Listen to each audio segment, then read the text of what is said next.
तो आज हम लोग पढ़ेंगे जो डीएनए है हमारा। जो हम लोगों ने ये सिद्ध कर लिया था कि डीएनए ही हमारा क्या है, आनुवांशिक पदार्थ है, जेनेटिक मटेरियल है। और डीएनए की वजह डीएनए ही एक पीढ़ी से दूसरी पीढ़ी में जाता है। अब हमें ये पता करना है इस प्रयोग में कि डीएनए का जो स्वभाव होता है, डीएनए का जो नेचर होता है, वो अर्धसंरक्षी होता है। अर्धसंरक्षी डीएनए का मतलब क्या है कि मान लीजिए कि डीएनए की ये दो स्ट्रैंड है, तो एक सेल है, मान लीजिए यहाँ पर समझने के लिए एक सेल है, ये कोशिका है। इस कोशिका के अंदर ये डीएनए पड़ा हुआ है। इस कोशिका से दो नई कोशिका बनेंगी। इस एक कोशिका से दो नई कोशिका बनती हैं। तो डीएनए के एक स्ट्रैंड में ये वाला एक स्ट्रैंड जाएगा, एक कोशिका में पुराना वाला, और दूसरी कोशिका में एक ये वाला स्ट्रैंड जाएगा। तो नई कोशिका जो बनी है, उन कोशिका के अंदर डीएनए का आधा भाग, आधा पार्ट तो पुराना वाला ही रहता है, लेकिन जो आधा भाग होता है वो क्या आ जाता है, नया आ जाता है। जो आधा भाग होता है वो नया आ जाता है डीएनए के अंदर। तो ये हमें पढ़ना है कि जो डीएनए है हमारा, डीएनए का जो स्वभाव है वो अर्धसंरक्षी कैसे है और क्यों पाया जाता है, किस तरीके से हम लोग प्रूव करेंगे। तो इसके अंदर हेडिंग डालेंगे हम लोग, डीएनए द्विगुणन का, डीएनए द्विगुणन का अर्धसंरक्षी स्वभाव। डीएनए द्विगुणन का कैसा स्वभाव, अर्धसंरक्षी स्वभाव, यानी semi conservative nature of DNA duplication. यानी डीएनए जब एक से दो हो जाता है तो वो अपनी नई कोशिका के अंदर अपना आधा भाग पुराना वाला जाता है और आधा भाग नया बनाता है। अब ये किस तरीके से बताया था वैज्ञानिक, ये देखेंगे कि सबसे पहले किसने बताया और किसके प्रयोग द्वारा ये बताया गया। तो एक वैज्ञानिक थे जिनका नाम था मेसेल्सन और स्टाल। तो मेसेल्सन और स्टाल ने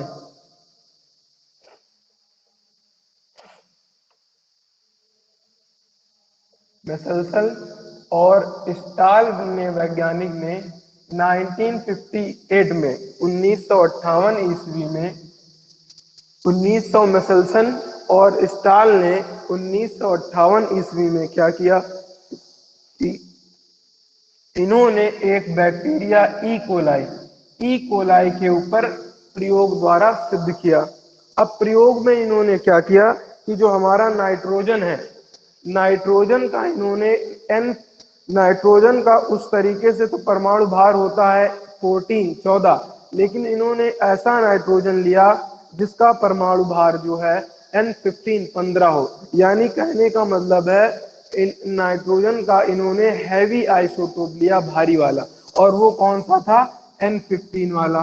तो उन्होंने एक ऐसा डीएनए लिया जिसके अंदर क्या था, N15 आइसोटोप था। यहाँ पर जगह है तो लिखे दे रहे हैं हम लोग ने, N15 आइसोटोप, आइसोटोप। और ये कैसा आइसोटोप है, हैवी है, भारी है, भारी आइसोटोप है।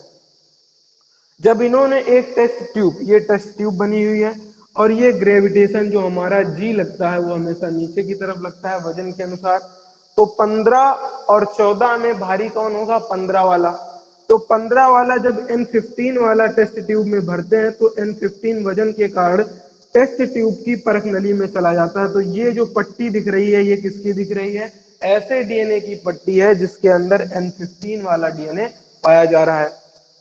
अब इन्होंने क्या किया, जब N15 वाले का डुप्लीकेशन कराया, द्विगुणन कराया 20 मिनट के बाद, तो उससे जनरेशन मिली एक, पहली जनरेशन, पहली पीढ़ी।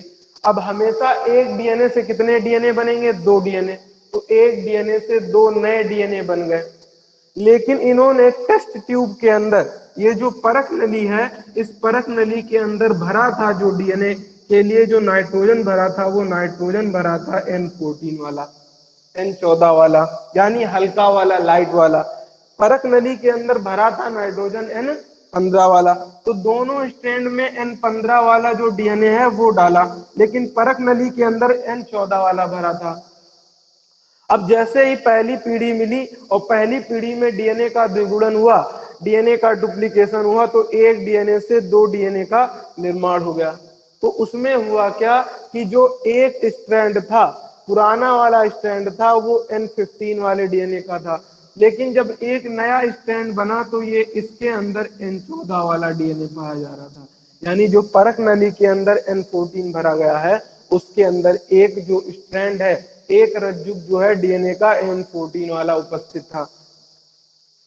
सेम इस केस में यहां पर भी हुआ कि जो एक हमारा है डीएनए का स्ट्रैंड वो पुराना था, N15 वाला था, और एक स्ट्रैंड जो आया वो N14 वाला आया।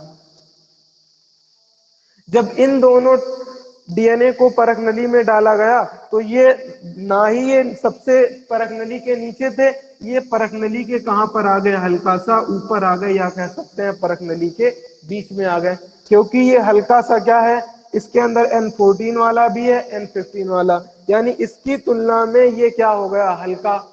और ये बना है मिक्सिंग से, 14 वाला भी पाया जा रहा है, 15 वाला भी, इसलिए इसको हम लोग बोल देते हैं हाइब्रिड, यानी ये संकर है। और ये कैसा है भैया, नॉर्मल है, या लिख सकते हैं हैवी आइसोटोप,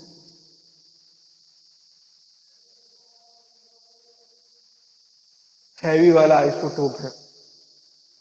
अब जैसे ही जनरेशन सेकंड में जब इनका द्विगुणन कराएंगे तो एक से दो ये बनेंगे, और जब इसका द्विगुणन बनाएंगे तो एक से दो ये नए बन जाएंगे, तो टोटल डीएनए कितने हो जाएंगे, 4 हो जाएंगे हमारे पास।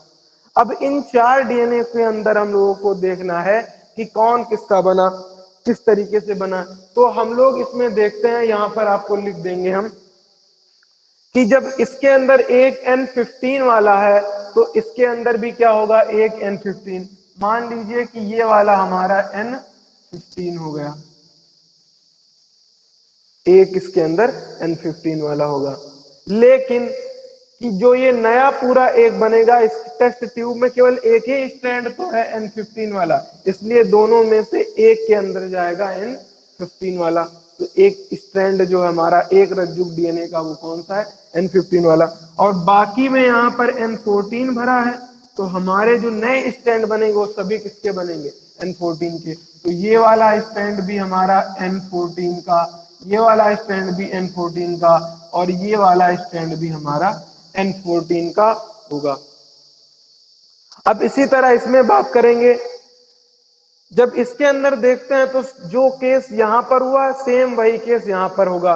एक स्ट्रैंड इसका हम लोग मान लेते हैं कौन सा है, N15 वाला है, और बाकी जो नए स्ट्रैंड बने हैं वो सब किसके होंगे, N14 वाले।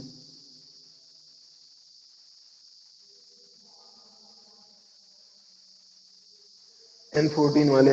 जब इसकी इन चारों की परख नली के अंदर देखते हैं तो हमें आपको दिख रहा होगा कि कितने प्रकार के टोटल दिखाई पड़ रहे हैं आपको डीएनए। तो दिख रहा होगा कुछ ऐसे डीएनए हैं, कुछ ऐसे डीएनए हैं जो हमारे पास कैसे हैं, मिक्सिंग के हैं, यानी 14 वाले भी हैं और 15 वाले भी हैं, 14 यहाँ पर। तो ये नए डीएनए ऐसे हैं जिसमें दोनों डीएनए के अंदर N14 पाया जा रहा है, और ये डीएनए ऐसा है जिसमें N14 भी है, N15 भी है। ये डीएनए ऐसा है जिसमें दोनों में, एक में N14 है, एक में N15 है, जबकि पहले वाले डीएनए दोनों के अंदर क्या है, N14 है। तो इन चारों के अंदर दो प्रकार के डीएनए दिखाई पड़े, एक ऐसा डीएनए जिसके अंदर N14 है और दूसरा N15 है, और एक ऐसा डीएनए जिसके अंदर दोनों स्ट्रैंड जो है N14 वाले हैं, और N14 होता है हल्का और 15 वाला है भारी।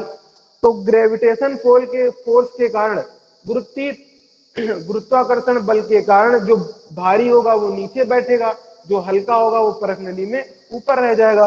तो 15 वाला भारी है तो 15 वाले ये रहे, तो ये दोनों परख नली के कहां चले जाएंगे, नीचे, और जो ये N14 वाले हैं ये कहां रह जाएंगे, ऊपर।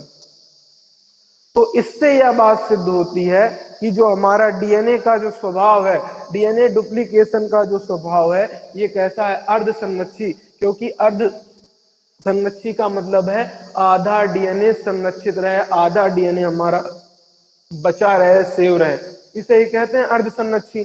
तो यहाँ पर N15 है, यहाँ पर भी N15 है।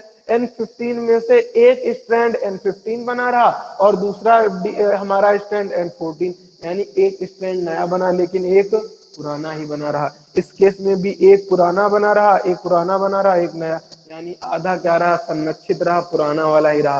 तो इसी डीएनए के द्विगुणन के स्वभाव को ही कह दिया गया कि डीएनए जब द्विगुणन करता है तो वो आधा पुराना वाला संरक्षित करके रखता है। इसी स्वभाव को बोल दिया गया डीएनए का अर्धसंरक्षी स्वभाव।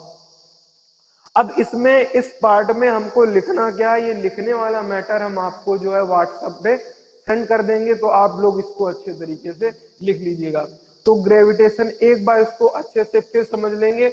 इसको कहा गया डीएनए द्विगुणन का अर्धसंरक्षी स्वभाव। कहने का मतलब जब डीएनए अपनी संख्या को 1 से 2 करता है तो 1 से 2 करने में उसके अंदर डीएनए का आधा भाग पुराना रहता है, आधा भाग नया हो जाता है। इसी स्वभाव को कह दिया गया अर्धसंरक्षी स्वभाव। तो इस डीएनए के अंदर इन्होंने मेसेल्सन और स्टाल ने ऐसा नाइट्रोजन लिया, N15 वाला लिया, जो भारी होता है, वजनदार होता है। तो N15 वाला लेने पर, आइसोटोप लेने पर, जब हैवी, N15 का मतलब भारी, तो कह दिया हैवी आइसोटोप है। जब इन्होंने N15 आइसोटोप को परख नली में देखा तो वो डीएनए भारी वजन के कारण नीचे बैठ गया जाके, और उस परख नली के अंदर इन्होंने N14 भर दिया, ऐसा नाइट्रोजन भर दिया जो 14 वाला था। जब डीएनए का द्विगुणन हुआ तो पहली पीढ़ी के अंदर डीएनए के एक स्ट्रैंड में पुराना N15 पाया गया, डीएनए के नए स्ट्रैंड में एक N14 पाया गया। दूसरे केस में भी एक नया और एक पुराना। जब इन दोनों का कराया गया द्विगुणन तो 4 हमें मिले। टेस्ट ट्यूब में देखा 14 और 15 में से 14 वाला थोड़ा सा वह हल्का है, क्योंकि इसमें दोनों 15 है, इसमें एक 14 एक 15, तो ये थोड़ा सा हल्का है, तो ये थोड़ा क्या आ जाएगा, परख नली के नीचे से थोड़ा ऊपर हट जाएगा। जब 2 से हम लोग 4 बनाए तो 4 के केस में देखा कि 2 डीएनए बने N14 वाले और 2 डीएनए ऐसे बने जिसके अंदर एक स्ट्रैंड N14 का है और एक स्ट्रैंड N15 का है। जब उसके अंदर ऐसा किया तो परख नली के अंदर क्या दिखाई पड़ा कि 2 प्रकार के डीएनए, N14 वाला 2 है और N15 14 वाले एक हैं। तो ये वजन होने के कारण परख नली में नीचे चले गए और ये ऊपर आ गए। तो इस बात से ये सिद्ध हो गया कि वास्तव में डीएनए का जो द्विगुणन होता है वो होता है हमारा अर्धसंरक्षी द्विगुणन होता है। तो फिलहाल आज के लिए हम लोग इतना रखते हैं, फिर आगे बढ़ेंगे।